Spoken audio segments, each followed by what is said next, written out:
Burger King is today denying that they are attempting to flee to Canada to avoid paying corporate U.S. taxes. Burger King has reached a big deal, an $11.4 billion deal to acquire Tim Hortons, the Canadian donut and coffee chain. So what Burger King, which is based in Miami, has done is it acquired Tim Hortons, again, for $11.5 billion, and they're going to move the corporate offices into Ontario. Because while Burger King would still have to pay American taxes on what they sell there, they would, because they're a Canadian company, they would no longer have to pay that. They would only be required to pay the tax rate internationally that Canada requires on everything they sell outside of there. So, and also the tax rate in Canada is significantly less. It's 15% compared to theoretically 35% here in the United States. However, with corporate tax loopholes put into the equation, Burger King paid about 27% in taxes last year. We have to take a look at graphic 12 because just what Anna's saying, we got that up there. The top U.S. corporate tax rate is 35%. The Burger King tax rate is 27%. But when people talk about that corporate tax rate of 35%, they're full of shit. Because in 2010, if you take every company that made money in the United States, what they really paid was what you saw there at the bottom. 13%. Yeah, so look, that's the effective tax rate. I feel like that's fudging the numbers a little bit, right? Because if you look specifically at Burger King, it's 27%. If you take all of the major companies and you put them together, then the effective tax rate is 13%. But that's because there are some companies like, or banks, for instance, like Bank of America or companies like Verizon, where in some years they pay absolutely no taxes at all. They get a tax refund. Right, GE, Google, Apple. Because it's very easy for tech and drug companies, which also pay very little. They have all sorts of ways to shift their earnings abroad and pay very little. A company like Burger King, which sells actual things, cheeseburgers, Whoppers, you can't, there's no creative way to make that Whopper that was purchased in Cleveland to run it through a shell company in Bermuda. So that's why Burger King pays a higher rate. So Burger King is saying very clearly that absolutely this is nothing to do with paying lower taxes, when in fact it seems pretty clear that that's what they're doing. Companies are using this idea of inversion, of buying a smaller international company and then making that the home to lower their tax burden here. The Huffington Post referred to it in a peculiar way. They said there was a stampede of companies trying to do this, and the Obama administration has said last month that they were looking at this and that they may issue an executive order to stop it. So the theory is that Burger King may be trying to beat that executive order. It seems pretty obvious. So again, the Huffington Post refers to it as a stampede. Let's take a look at graphic 13. 21 U.S. companies have announced plans to invert since the start of 2012. Stampede. It doesn't really seem like a stampede to me.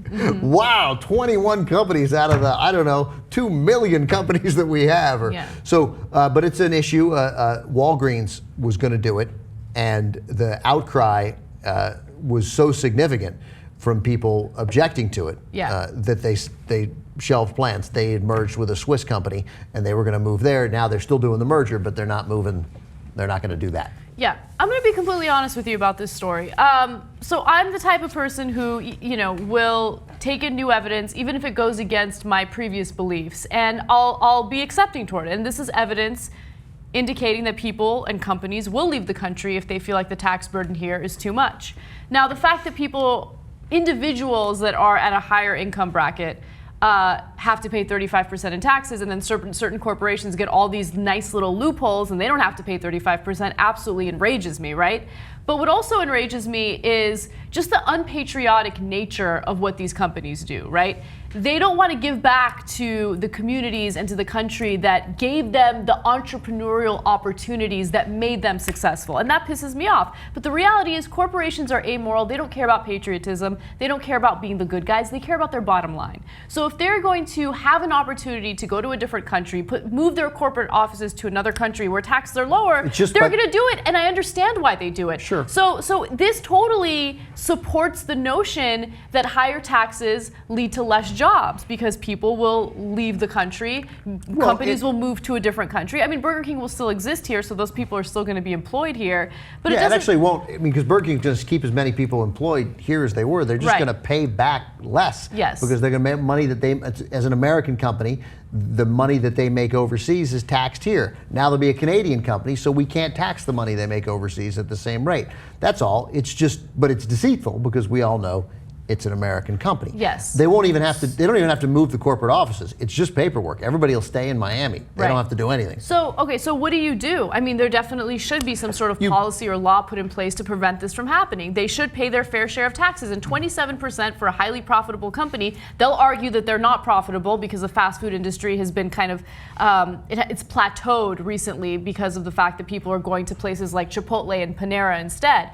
But nonetheless, it's still a profitable company. The fact that they refuse to pay their fair share of taxes is crazy, and they don't even have to pay the full 35%. They get to pay 27% because of those loopholes that are put in place. It seems very obvious, and I'm not an economist, but what you want to do is close the loopholes and lower the rate and make it so every company, however you have to do it, that every company pays 19%, and then nobody pays 0, and nobody has to pay 27, and you cut a break to companies like Burger King that can't nuance it like that. Right. And you make sure that Bank of America and Citigroup and ExxonMobil and FedEx and General Electric and Honeywell and Merck and Microsoft and Pfizer and Verizon, all these companies that made gargantuan amounts of money offshore and left it there. Bank of America, $17.2 billion in accumulated offshore profits in 2012. This is from Raw Story. It would owe $4.3 billion in U.S. taxes.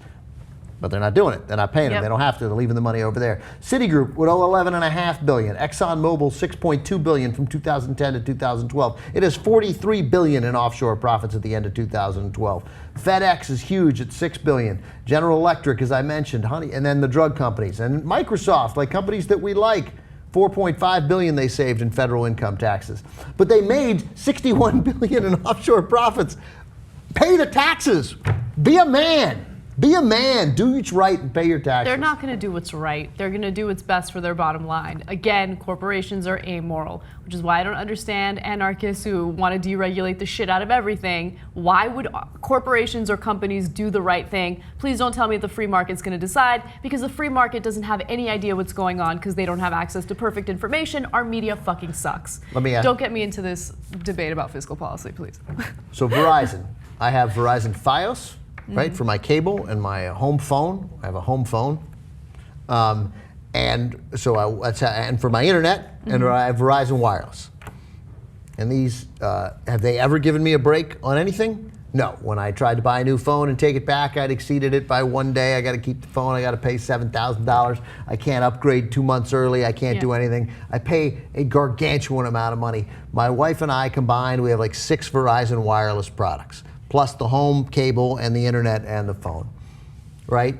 Every time you call on the phone, every time you spend an hour and 46 minutes on the phone, and then they transfer you to somebody else who asks you to repeat the story.